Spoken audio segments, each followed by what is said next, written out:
आपने जैसे ही bank statement देखा और एक एंट्री दिखी, डेबिट हुआ, ना यूपीआई किया, ना कार्ड स्वाइप किया और ना ही कोई ट्रांसफर किया, पैसे कट गए। अब सवाल है क्या करें। अब सबसे पहला केस है, अगर बैंक की वजह से डुप्लीकेट डेबिट हुआ, रॉन्ग चार्ज लग गया या सिस्टम एरर हुआ।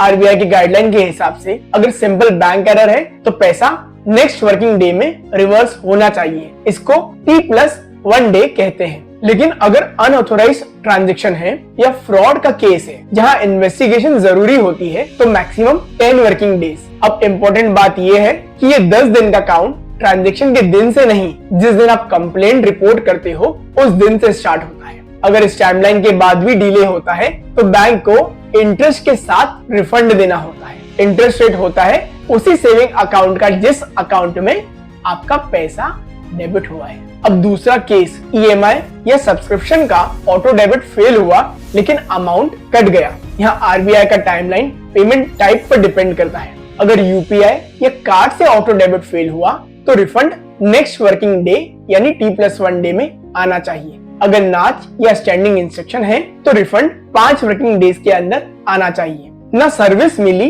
और ना पैसा वापस आया तो ऐसे ट्रांजैक्शन को तुरंत डिस्प्यूट के रूप में रिकॉर्ड करिए। अब तीसरा केस, पेंडिंग ट्रांजैक्शंस। यूपीआई या कार्ड से पेमेंट किया, स्टेटस दिखा पेंडिंग। अगर यूपीआई ट्रांजैक्शन पेंडिंग है तो पैसा नेक्स्ट वर्किंग डे में वापस आ जाना चाहिए। कार्ड स्वाइप मशीन पर अगर पेंडिंग रह गया तो रिफंड नेक्स्ट वर्किंग डेज में होता है। अगर इन टाइमलाइंस के बाद भी पैसा वापस नहीं आता तो बैंक डिले में माना जाता है। अब एक बहुत इंपॉर्टेंट बात, अगर आरबीआई डिफाइंड टाइमलाइन में पैसा रिफंड नहीं होता तो बैंक को 100 रुपए प्रतिदिन के हिसाब से कंपनसेशन कस्टमर को देना जरूरी है। ये कंपनसेशन ऑटोमेटिक होता है, बस ट्रांजैक्शन बैंक के सिस्टम में डिस्प्यूट के रूप में रिकॉर्ड होना जरूरी है। अब कंप्लेंट या डिस्प्यूट कैसे करें? सबसे पहले ट्रांजैक्शन को बैंक के सिस्टम में डिस्प्यूट के रूप में रिकॉर्ड करिए। सेकंड स्टेप में आरबीआई टाइमलाइन के हिसाब से वेट करिए। थर्ड स्टेप में अगर टाइमलाइन क्रॉस हो जाए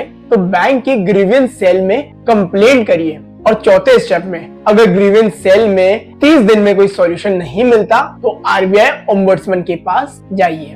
याद रखिए, बैंक पैसा काट सकता है लेकिन बिना रूल्स के नहीं।